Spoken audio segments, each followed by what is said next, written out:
Welcome to my channel friends, thanks for joining. Friends, आज का हमारा टॉपिक है कि डायबिटिक पेशेंट या फिर डायबिटीज के मरीज जो है वो कौन से खाने या ग़िज़ाएं जो वो अपने डाइट प्लान में शामिल कर सकते हैं या खा सकते हैं किसी भी डर खौफ के बगैर कि मुझे ये खाना चाहिए या नहीं खाना चाहिए। यानी आप जो खा सकते हैं फ्री ऑफ फेयर होकर, यानी बगैर खौफ के आप खा सकते हैं, बल्कि इसको अपनी ग़िज़ा में शामिल जरूर करना चाहिए आपको। फ्रेंड्स, यहाँ पे रिक्वेस्ट करना चाहूंगी कि चैनल को सब्सक्राइब जरूर कीजिएगा, सब्सक्राइब बटन को क्लिक कीजिएगा, सब बेल के आइकन पे जरूर क्लिक कीजिएगा। इस पर क्लिक करने से आपको हर नए आने वाली वीडियो के अपडेट मिल सकेगी और आप हमारी वीडियो सबसे पहले देख पाएंगे। तो किसी पे करते फ्रेंड्स की कौन सी ग़िज़ाएं, सब्जियां, फल जो इंसान को जो डायबिटिक लोग हैं, मरीज हैं, उनको खानी चाहिए, खा सकते हैं। सबसे पहले वेजिटेबल्स की बात करते हैं। इनमें आप भिंडी खा सकते हैं। इनफैक्ट सर्चिज के मुताबिक ये कहा जाता है कि भिंडी जो है वो बेस्ट है डायबिटिक लोगों के लिए, यानी ये एक तरह की एंटीबायोटिक की तरह भी काम करती है, एक मेडिसिन की तरह भी काम करती है। बंद गोभी खा सकते हैं, कद्दू, पालक, हरी मिर्च,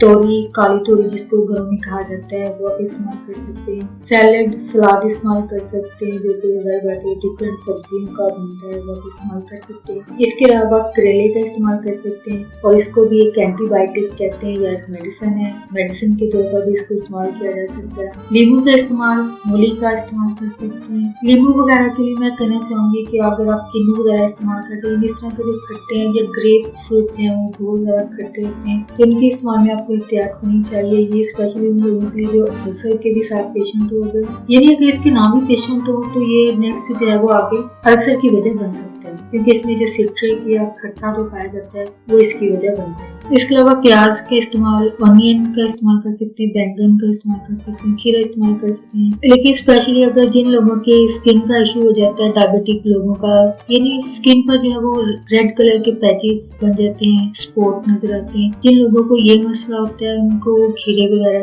खाने के लिए मना किया जाता है, यानी इनके डाइट में इस चीज को शामिल ना करने के लिए कहा जाता है। लेकिन अगर ये इशू नहीं है तो बाकी लोग जो है वो खीरा इस्तेमाल कर सकते हैं। इसके अलावा शलजम इस्तेमाल कर सकते हैं, चुकंदर इस्तेमाल कर सकते हैं, बेस्ट फल हैं ये वाले, वेजिटेबल्स हैं। टमाटर का इस्तेमाल कर सकते हैं, अंडे की सफेदी का इस्तेमाल कर सकते हैं, यखनी पी सकते हैं, इस्तेमाल कर सकते हैं। इसके अलावा गोश्त में आप बकरे का गोश्त है वो खा सकते हैं। यानी ये ऐसे खाने या ग़िज़ाएं हैं जिनको आप फ्री होकर खा सकते हैं, यानी किसी भी किस्म का खौफ या दिल में लाए बगैर आप इसको इस्तेमाल कर सकते हैं जो डायबिटिक लोग हैं। तो फ्रेंड्स, आज का टॉपिक आपके इन्फॉर्मेटिव इंटरेस्टिंग लगी थोड़ा बैठ के जाकर फ्रेंड्स एंड फैमिली के साथ वीडियो को शेयर कीजिएगा, वीडियो को लाइक जरूर कीजिएगा, कमेंट जरूर कीजिएगा। अगर कोई बात दिल को अच्छी लगती है, आपको इन्फॉर्मेटिव बात पता चली है तो प्लीज मेरी वीडियो को लाइक जरूर कीजिएगा। आपका वीडियो देखने के लिए बहुत शुक्रिया।